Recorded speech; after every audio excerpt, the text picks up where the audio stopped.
crocodile's toothache. The crocodile went to the dentist and sat down in the chair. And the dentist said, "Now let me, sir, why does it hurt and where?" And the crocodile said, "I'll tell you the truth. I have a terrible ache in my tooth." And he opened his jaws so wide, that the dentist, he climbed right inside. And the dentist laughed, "Oh, isn't this fun?" As he pulled the teeth out one by one. And the crocodile cheered, "You're hurting me so. Please put down your pliers and let me go." But the dentist just laughed with a ho ho ho. And he said, I still have 12 to go. Oops, that's the wrong one. I confused. But what's one crocodile's tooth more or less? Then suddenly his jaws went snap, and the dentist was gone right off the map. And where we went, one could only guess, to north or south or east or west. We left no further address, but what one dentist more or less.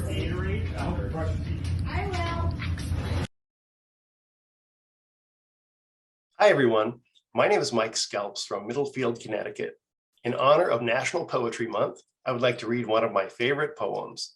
It was written by Ernest Lawrence Thayer in 1888, and it's called Casey at the Bat. The outlook wasn't brilliant for the Mudville Nine that day. The score stood 4-2 with but one inning more to play. And then when Cooney died at first and Barrows did the same, a pall-like silence fell upon the patrons of the game. A straggling few got up to go in deep despair. The rest clung to the hope which springs eternal in the human breast. They thought, if only Casey could but get a whack at that, we'd put up even money now with Casey at the bat. But Flynn preceded Casey and did also Jimmy Blake, and the former was a hoodoo, while the latter was a cake. So upon that stricken multitude, grim melancholy sat, for there seemed but little chance of Casey getting to the bat. But Flynn let drive a single to the wonderment of all, and Blake, the much despised, tore the cover off the ball. And when the dust had lifted, and men saw what had occurred, there was Jimmy safe at second, and Flynn a hugging third.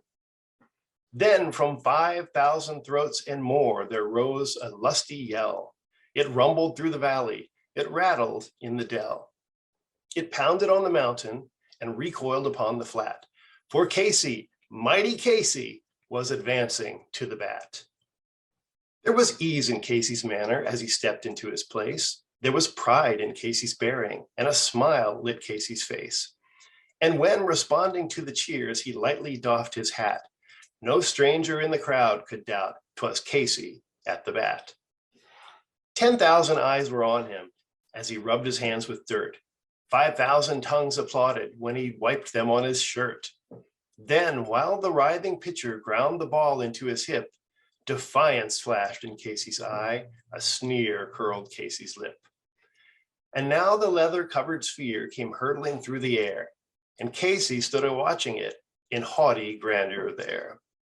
Close by the sturdy batsman, the ball unheeded sped. "That ain't my style," said Casey. "Strike one," the umpire said. From the benches black with people, there went up a muffled roar, like the beating of the storm waves on a stern and distant shore. "Kill him! Kill the umpire!" shouted someone on the stand. And it's likely they'd have killed him had not Casey raised his hand. With a smile of Christian charity, great Casey's visage shone. He stilled the rising tumult. He bade the game go on. He signaled to the pitcher, and once more the dun sphere flew. But Casey still ignored it, and the umpire said, "Strike two." "Fraud!" cried the maddened thousands, and echo answered, "Fraud!" But one scornful look from Casey and the audience was awed. They saw his face grow stern and cold. They saw his muscles strain, and they knew that Casey wouldn't let that ball go by again. The sneer is gone from Casey's lip. His teeth are clenched in hate. He pounds with cruel violence his bat upon the plate. And now the pitcher holds the ball, and now he lets it go. And now the air is shattered by the force of Casey's blow. Oh, somewhere in this favored land, the sun is shining bright.